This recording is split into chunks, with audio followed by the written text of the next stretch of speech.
Today, we're diving into a story of kings, queens, and a whole lot of chaos. But trust me, this is way more than just a dusty old history lesson. This is about an explosion of ideas that didn't just topple a nation, it literally redrew the map of the world we all live in today. You know, if you strip away all the politics, all the big words and philosophy, this is what you're left with. It's a pretty simple, brutal, and violent end to a monarchy that had been in charge for centuries. Yeah, pretty bleak, right? So why do we still talk about it so much? Well, because everything that happened between that once upon a time and the end gave us ideas that define our world. Things like democracy, secularism, heck, even the political terms we throw around every day, like left-wing and right-wing. So how did it all go down? All right, so let's set the scene. Picture this, it's 18th century France. The whole kingdom is basically built on this super rigid and frankly super unfair social pyramid. Society was split into 3 different classes, and they were known as the estates. Now, this is where it gets kind of crazy. Just look at this. The third estate, we're talking the common people, the farmers, the merchants, everybody else, made up a staggering 98% of the entire population. The other 2 groups, the nobility and the clergy, were just a tiny 2%. And if you thought that was bad, this table lays out the injustice in black and white. That tiny 2%, the clergy and the nobles, owned about 35% of all the land and paid basically 0 taxes. Meanwhile, the other 98%, the common folks, were getting absolutely crushed, paying for pretty much everything. It wasn't just unfair.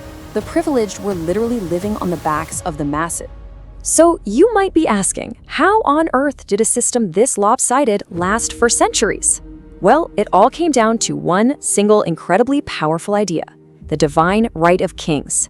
This was the belief that the king was put on the throne by God himself. So if you challenged the king, you weren't just committing treason, you were challenging God. It was the ultimate get-out-of-jail-free card for absolute power. But then, the foundations of that old world started to crack. A massive intellectual movement started sweeping across Europe. It was called the Age of Enlightenment, and it urged people to start using reason and logic, to use their own minds to question everything. Suddenly, thinkers like John Locke started putting out these totally radical new ideas. He argued that a government's power doesn't come from God. It comes from the permission, the consent of the people it governs. I mean, think about that for a second. That one idea was a direct assault on the entire system of monarchy. And he wasn't alone. You had thinkers like Rousseau, whose famous line here just perfectly captured this growing feeling of oppression. He was saying that society, with all its kings and its rigid rules, was basically a prison, and that every single person was born with a right to be free. And this is so important. People weren't just vaguely angry anymore. These ideas spread like wildfire through coffee houses, secret clubs, and cheap little pamphlets. For the first time, the starving masses had a philosophy, a new language with words like liberty, equality, and fraternity. And they had a powerful belief that a better world wasn't just a dream, it was actually possible. So the people had the ideas, they had the anger, and now a perfect storm of disasters was about to provide the spark that would light the whole country on fire. I mean, it was just one thing after another. The country was totally bankrupt from fighting wars. New laws made food prices shoot through the roof, leaving ordinary people to starve. And while they were starving, King Louis XVI was pouring money into his ridiculously over-the-top Palace of Versailles. His wife, Marie Antoinette, became the poster child for being out of touch, famous for her crazy spending, and you're not going to believe this, a hairstyle that once had a literal model ship in it. A ship. And then, bam. In the summer of 1789, it all just explodes. The king calls a big meeting. The third estate, totally fed up with being ignored, just breaks away and declares that they are the real government now.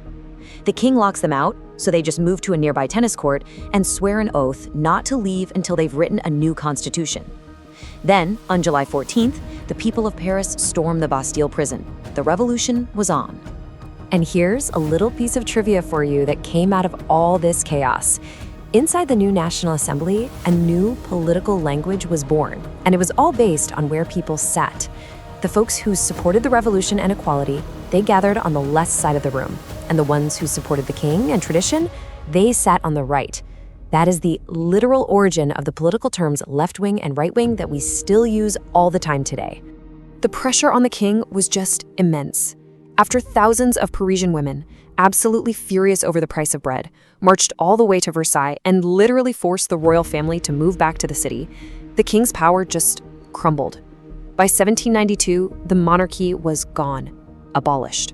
France was officially declared a republic. And it wasn't long after that that both King Louis and Marie Antoinette met their fate at the guillotine. So that sounds like a happy ending, right? The tyrants are gone, the people are free. But the reality was much, much darker. The revolution started to turn on itself. It began to eat its own children. In the period that followed, an estimated 40,000 people were executed.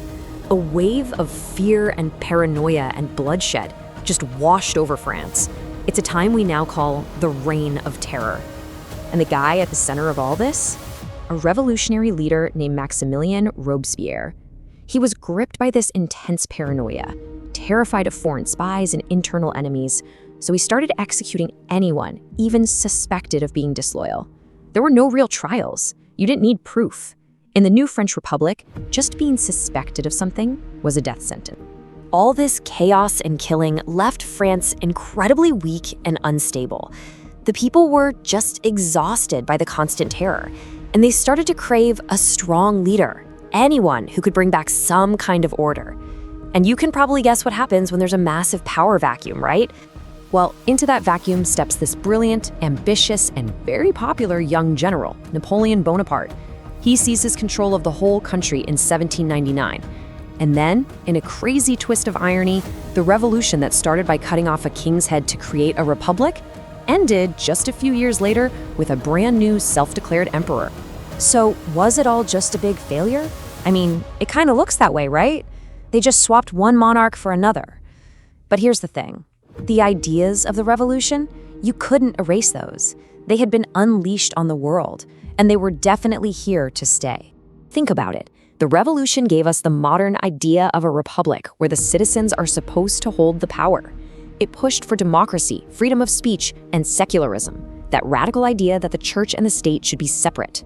And its powerful motto, liberty, equality, fraternity, became a rallying cry for people fighting for freedom all over the world.